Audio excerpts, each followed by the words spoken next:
안녕하세요. 오늘은 공수처의 대통령에 대한 체포 시도는 명백한 불법이며 무효라는 헌법학 교수의 논구를 살펴보려 합니다.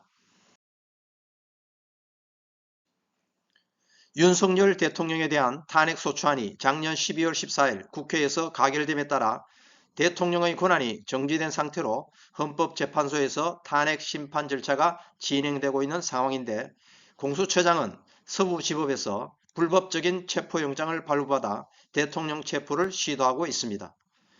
이에 대한 이인호 중앙대 법학전문대학원 헌법학 교수의 논거를 살펴보고자 합니다.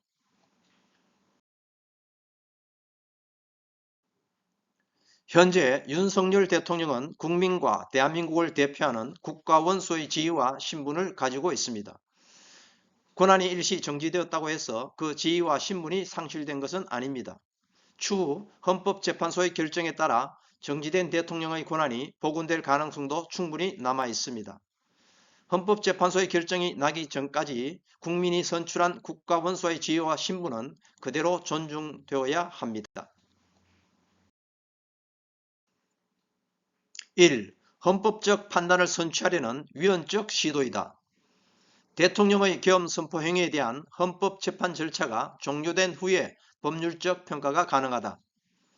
헌법에 대한 판단을 법률, 형법에 대한 판단으로 선취하거나 번복시킬 수는 없다. 이를 거꾸로 한다면 법의 위계 질서를 깨는 행위로서 헌법 시스템에 대한 심각한 도전이다. 그러므로 공수처와 경찰은 법률로서 헌법적 판단을 선취하려는 위헌적인 시도를 중단해야 한다. 헌법재판소가 대통령의 계엄 선포 행위를 헌법적으로 정당한 행위로 결정 내릴 때 어떻게 감당할 것인가? 2. 공수처는 내란 혐의 수사 권한이 없다.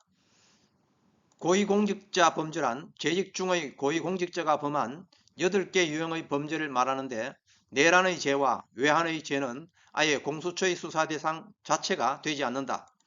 대통령의 내란 혐의를 수사할 권한 자체가 공수처에 없는 것이다.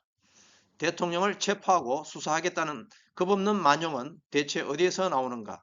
이런 것이 바로 탄핵의 대상이다. 정상적인 국회라면 당장 탄핵 소추 절차를 진행시켜야 한다.